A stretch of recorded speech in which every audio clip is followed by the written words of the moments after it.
Stop à ce silence coupable. 3e jour. Je m'inquiète pour Mathis, un autre jeune de 15 ans qui ne mange pas depuis plusieurs jours et qui reste dans son lit mutique, regardant une photo. Un éducateur me dira qu'il va mourir si cela continue ainsi. Je lui demande pourquoi on ne prend pas de rendez-vous chez le médecin. Il ne tiendrait pas de réponse.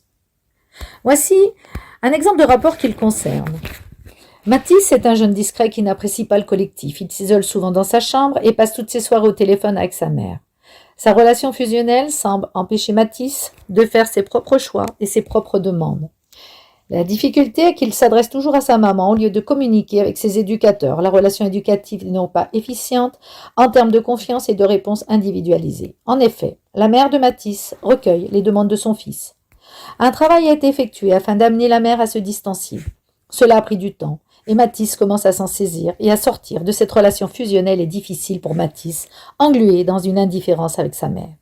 Le problème de la mère ne permet pas à Mathis de s'autoriser à être lui, à prendre plaisir en dehors de sa mère. Des entretiens familiaux pourraient peut-être permettre à Mathis et à sa mère de construire un autre mode de communication où la parole de Mathis serait plus authentique dans la relation mère-fils par l'intermédiaire d'un éducateur.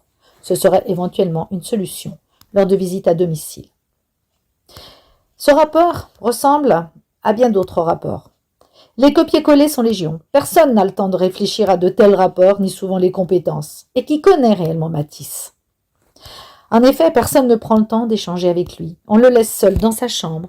Et il ne sera même pas sollicité pour participer à la fête de la maison d'enfants. On l'oublie.